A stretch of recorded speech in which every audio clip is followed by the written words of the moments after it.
Já já a gente fala de cigarro e bebida alcoólica. E bons hábitos, né? Já já a gente fala sobre isso. Agora, você falou dessa reposição, então desse reposicionamento da laringe no caso da Jamile. Isso demora quanto tempo para acontecer? Ou no caso da Jamile, demorou quanto tempo? Não, a Jamile, no instante, ela pegou mesmo menina, pequenininha, 12 anos, imagina. E é difícil ter disciplina para esse tipo de exercício, né? Com certeza. É muito difícil, mas ela tinha disciplina. E a Maria José, tudo de bom, é a mãe da Jamile.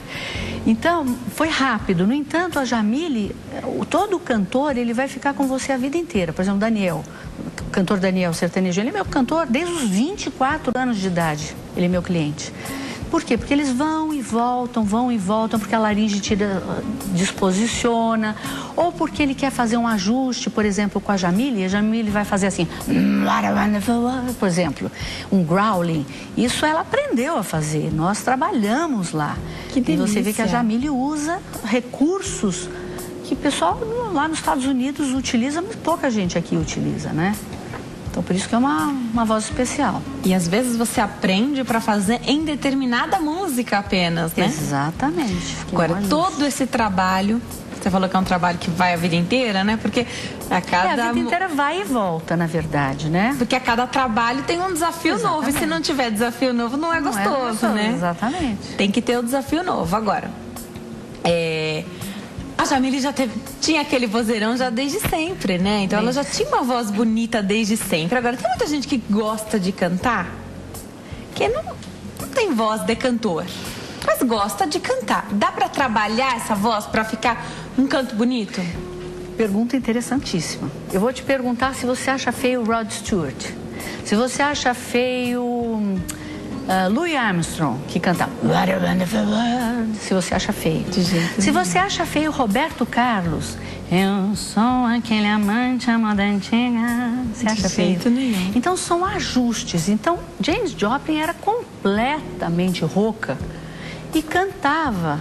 E faz um sucesso, já morreu faz muito tempo e faz sucesso até hoje. Então, é muito importante você que gosta de cantar, não importa o que você tem. Às vezes você tem uma alteração congênita, como nós chamamos. Você nasceu com esse problema, né? Então, você tem um sulco vocal, por exemplo, que as pregas vocais não fecham direito, você vai ser rouco.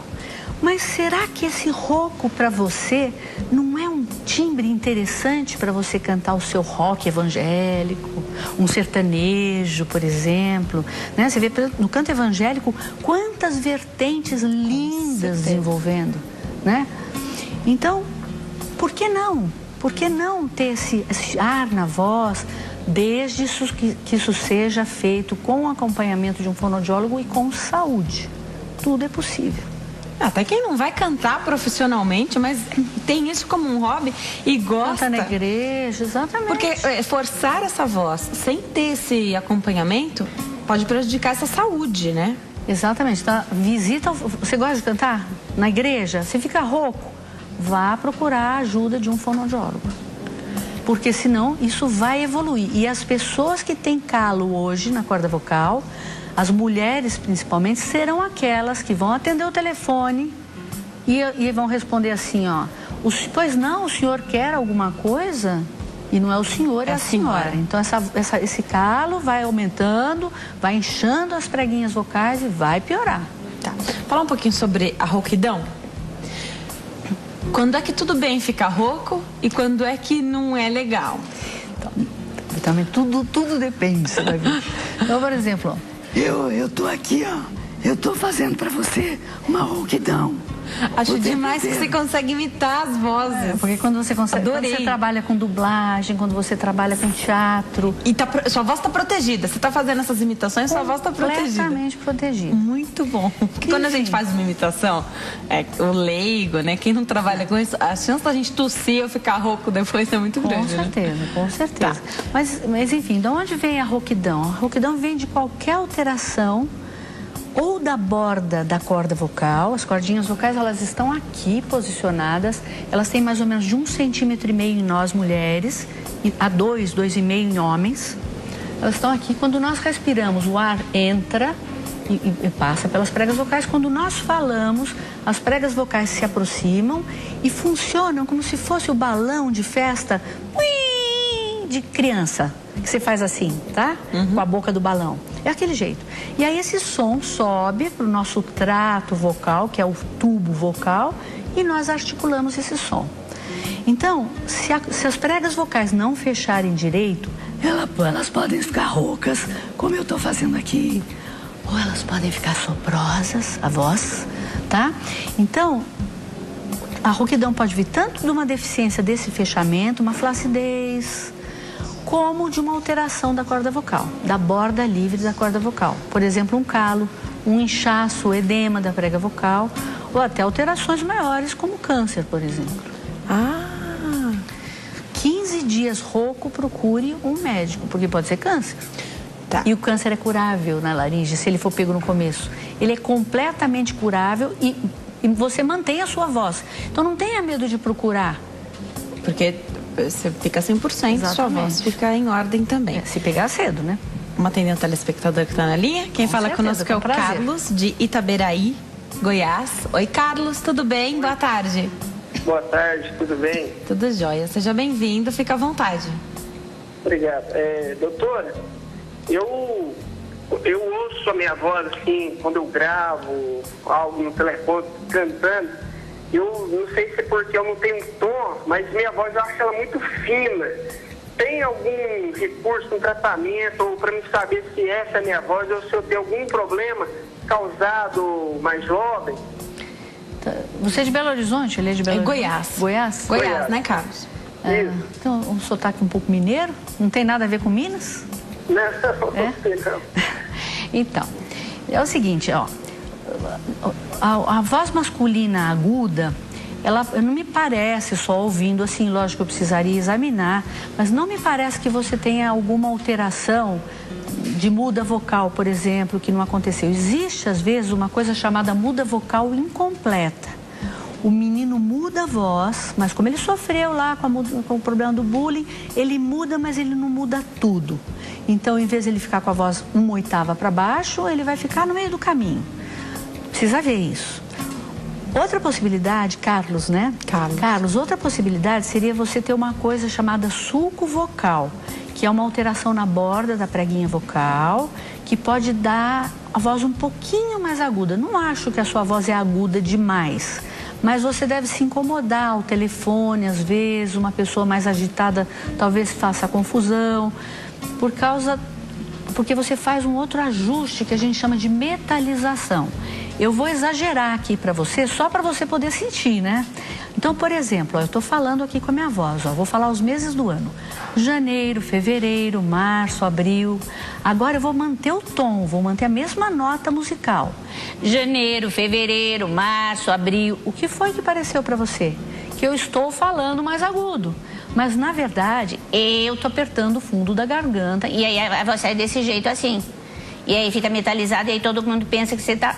Você tem um pouquinho dessa metalização. Lógico, da mesma forma que a pessoa anterior, né? Eu não estou te vendo. Tá. Eu precisaria avaliar. Mas o pouquinho que eu consigo escutar aqui, eu acho que você tem um pouco dessa tensão. Então, procure primeiro um otorrino, fale a respeito dessa possibilidade de você talvez ter um sulco vocal e procure depois um fonoaudiólogo na sua cidade. Perfeito. Carlos, obrigada pela sua pergunta, obrigada pela participação. O Carlos fala aqui, quando eu ouço a minha voz gravada, então eu estou falando, eu estou ouvindo o que eu estou falando, mas eu não sei se essa é a voz que você está escutando. É o Carlos que pergunta? É o mesmo Carlos? Ele falou algo da voz gravada, Bacana, né? isso, então é. eu peguei a pergunta para te fazer aqui. Eu tô falando, eu estou me escutando e você está me escutando. Eu não sei se o que eu ouço é igual ao que você ouve. Pergunta muito legal essa, muito interessante. Não é. O que você escuta da sua gravação é o que nós escutamos na verdade. O que você escuta de você mesmo é que não é a verdade. Perfeito. Por quê? Porque nós escutamos a nossa voz tanto por fora quanto por dentro. E por dentro nós escutamos a vibração dos nossos ossos. Então, esse som que a gente escuta dos nossos ossos se mistura com o som que nós ouvimos por fora E aí nós achamos que a nossa voz é uma coisa, mas quando nós realmente a ouvimos na gravação, nós, isso não é minha voz. Mas essa que é a sua voz. A gente escuta isso mesmo que tá gravado. Essa que é de verdade. Eu vou dar um recado para quem tá em casa, mas eu volto para você inclusive falar de uma situação que acontece. Algumas pessoas nascem com os dois sexos. E já a doutora vai falar como é que fica a voz nesse caso, porque aí os pais precisam escolher o sexo desta criança, né?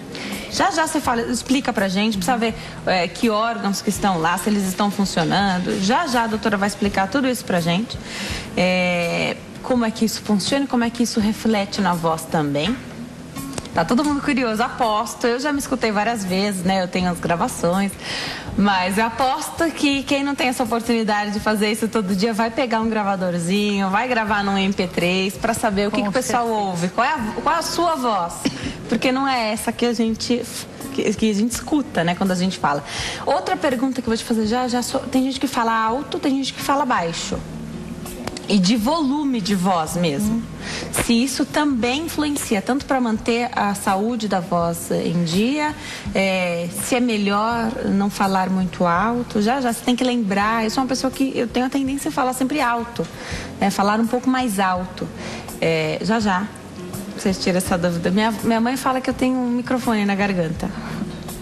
Enfim, acho que eu preciso tomar um pouco de cuidado, talvez. Já, doutora Silvia Pinho vai tirar essas dúvidas aqui pra gente. Já, em 3 minutinhos no próximo bloco, eu volto com a doutora Silvia Pinho, que é fonoaudióloga, doutora em comunicação, né? Distúrbios da comunicação. Já, você vai saber outras informações. Eu tô de volta já. Nós estamos de volta ao Consulta ao Doutor de hoje. Fala sobre as principais mudanças, né? Hormonais na voz. Então, pra gente saber como é que a nossa voz muda e que tipo de relação totalmente direta tem com as mudanças hormonais do nosso organismo. Hoje quem tira as nossas dúvidas é a doutora Silvia Pinho. Ela é fonoaudióloga, doutora em distúrbio da comunicação humana. Doutora, falar alto atrapalha a manutenção da saúde dessa voz? Da mesma maneira que eu tenho uma outra pergunta aqui, já vou aproveitar para fazer.